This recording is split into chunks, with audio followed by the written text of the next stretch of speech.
Hi guys, आपका स्वागत है हमारे न्यू वीडियो में।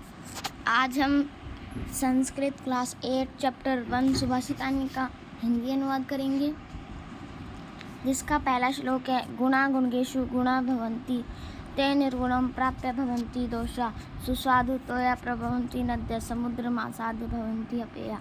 यह था हमारा पहला श्लोक। इसका हिंदी अनुवाद होता है। गुणों को जानने वाले में ही गुण होते हैं, वे निर्गुण को प्राप्त होकर दोष में बदल जाते हैं। सुस्वादु तोया प्रभवन्ति नद्य, नदियाँ स्वादिष्ट जल वाली उत्पन्न होती हैं, समुद्र में जाकर वह पीने योग्य हो जाती हैं। अब हमारा है श्लोक नंबर 2। साहित्य संगीत कला विहीन, साक्षात पशु पुच्छ विषाणहीन, तृणम न खादनपि जीवमान तद्भाग्य देयम परम पशुनाम। साहित्य संगीत कला से विहीन व्यक्ति साक्षात पशु है, बस उसके न तो सींग हैं और न ही उसके पूँछ है। तृणम न खादनपि जीवमान तद्भाग्य देयम परम पशुनाम। यह मनुष्य घास न खाते हुए भी जीवित है।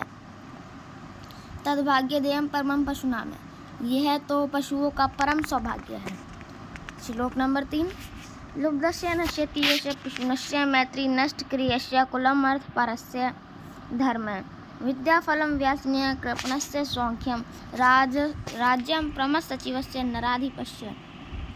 लोभी का यश, चुगलखोर की मित्रता, बुरी लत वाले की विद्या का फल और धर्म पर आश्रित रहने वाले का धर्म, कंजूस का सुख। जिस राज्य के राजा का मंत्री नशा करता हो, उस राजा के राज्य नष्ट हो जाते हैं। अब हमारा ये श्लोक तो कंप्लीट हो गया। अब अगले श्लोक की तरफ चलते हैं। पुष्प पत्र फल छाया मूल वलकल धारुवी धन्या महिरुआ येषां विमुखा यान्ति नार्थिन। अगर किसी भी वृक्ष के पास कोई भी इंसान जाता है, अर्थात याचक जाता है, तो वह उसको अपने पुष्प, पत्र, फल और छाया, लकड़ियाँ आदि देकर उसको कभी निराश नहीं होने देती और हमेशा उसको प्रसन्न ही रहने देती हैं। हमारा अगला श्लोक है। चिंतनीया ही विपदा आदावे प्रतिक्रिया न कूप खन्नम युक्तम व्रहिना ग्रहे। अर्थात विपदा आने से पहले ही हमें किसी भी विपदा का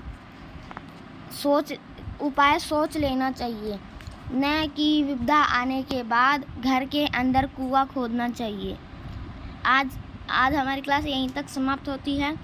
अगली क्लास में हम प्रश्नोत्तर करवाएंगे। यह हमारा हिंदी अनुवाद था। धन्यवाद।